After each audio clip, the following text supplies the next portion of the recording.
মই ভগৱানৰ শ্ৰীচৰণত মোৰ ভক্তি ভৰা সেৱা প্ৰণিপাত কৰিছোঁ যে আজি মই এই পৰ্যায়লৈ আহিবলৈ পালোঁ। আমাৰ কেন্দ্ৰীয় নেতৃত্ব ভাৰতৰ প্ৰধানমন্ত্ৰী নৰেন্দ্ৰ মোদী ডাঙৰীয়া, আমাৰ ৰাষ্ট্ৰীয় সভাপতি নীতিন নবীন ডাঙৰীয়া, আমাৰ সাংগঠনিক সাধাৰণ সম্পাদক ৰাষ্ট্ৰীয় BL সন্তোষ ডাঙৰীয়াকে প্ৰমুখ্যে কৰি বিশেষকৈ অসমৰ মাননীয় মুখ্যমন্ত্ৰী ডক্টৰ হিমন্ত বিশ্ব শৰ্মা ডাঙৰীয়া, ৰাজ্যিক সভাপতি দিলীপ শইকীয়া ডাঙৰীয়াকে মই বিশেষভাৱে কৃতজ্ঞতা জ্ঞাপন কৰিছোঁ। আৰু মই বিশ্বনাথবাসী ৰাইজক ভক্তি ভৰা কৃতজ্ঞতা জ্ঞাপন কৰিছোঁ যে তেখেতসকলে মোক ইমান মৰম আৰু ইমান আদৰ কৰি এই প্ৰতিনিধি হিচাপে নিৰ্বাচিত কৰিলে। মই কল্পনাও কৰা নাছিলোঁ যে ৰাইজে এনেকৈ মৰম কৰিব, আশীৰ্বাদ কৰিব। মই সকলো দলীয় সতীৰ্থক মই কৃতজ্ঞতা জ্ঞাপন কৰিছোঁ। মই লগত মোৰ জিলা সভাপতি অসীম কুমাৰ দাস ডাঙৰীয়া লগত আছে, প্ৰতিটো মুহূৰ্তত আমাক সহায় কৰিছে। তেনেকৈ তেখেতৰ নেতৃত্বত আমাৰ আটাইকেইগৰাকী আমাৰ মণ্ডলৰ সভাপতিকে প্ৰমুখ্যে কৰি সকলো কাৰ্যকৰ্তাই যি ধৰণে পৰিশ্ৰম কৰিলে, কষ্ট কৰিলে, যাৰ পৰিণতিত আজি আমি সেই পৰিণাম পাবলৈ সক্ষম হ'লোঁ।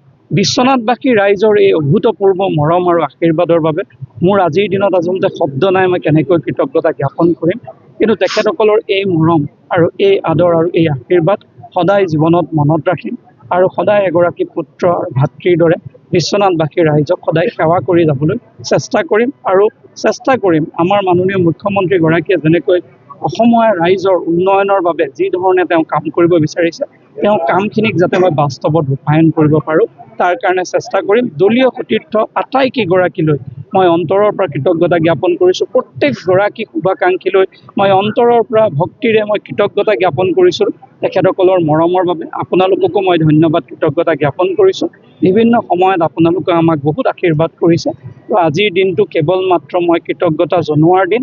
মই ৰাইজক যিমান পাৰিম চেষ্টা কৰিম জীৱনত সদায় তেওঁলোকে কৰা মোৰ আশীৰ্বাদৰ বাবে তেওঁলোকৰ প্ৰতি যাতে সদায় কৃতজ্ঞ হৈ কাম কৰিব পাৰোঁ।